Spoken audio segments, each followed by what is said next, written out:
Welcome to the Guardianly Podcast. I'm Garrett. And I'm Lila. At Guardianly, we're on a mission to modernize the phone call experience to make it safer, smarter, and more productive. A big part of that mission is protecting you from the growing crisis of scam and spam calls that target millions of people every day. Technology alone isn't enough. Education is just as important.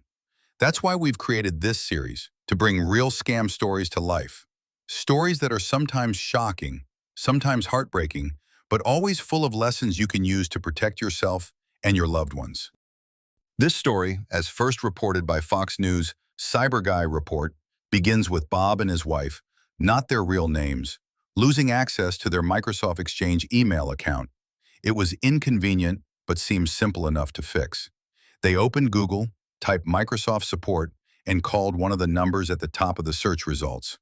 That call connected them to someone who sounded every bit like a trained technician. He even asked the right questions, spoke in a calm, professional tone, and convinced Bob to let him remotely access their computer. Over the next couple of hours, he ran so-called security scans and then dropped the first bombshell. Multiple suspicious IP addresses were trying to break into their system. Bob started feeling uneasy, so he asked for the technician's ID number and the contact info for a supervisor. The scammer didn't miss a beat. He transferred Bob to his superior, and here's the dangerous part. That superior sounded just as professional, confirming the first technician was legitimate. From there, the story got even more elaborate.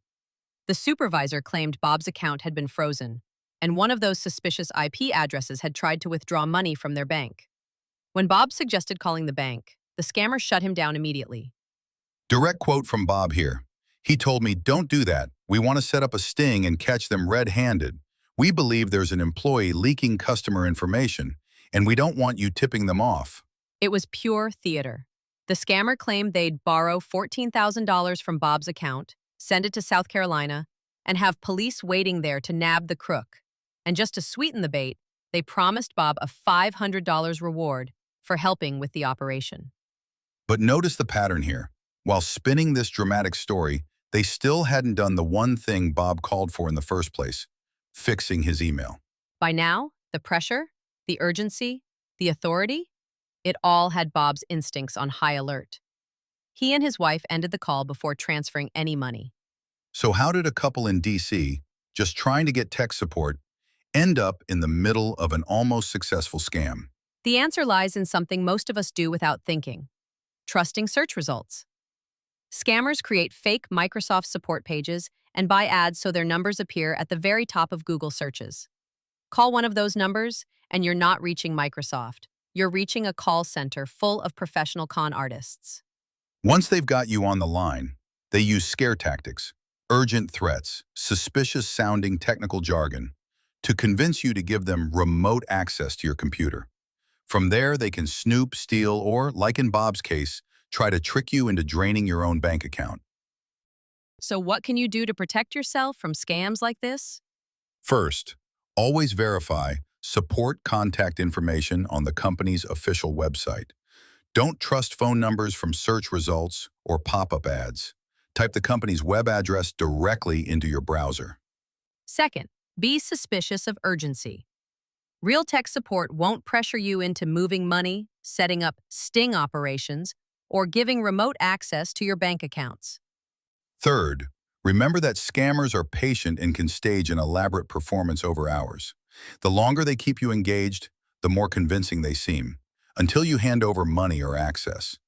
And finally, never grant remote access to anyone unless you initiated the call to a verified official number. That one step alone can block a huge number of scams before they start. So that's today's story, Bob's close call. A reminder that anyone, even someone tech-savvy enough to search for help online, can be tripped up if the scam is polished enough.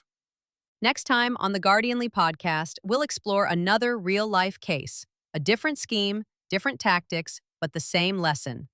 Scammers are out there, and awareness is your best protection. Thanks for joining us today.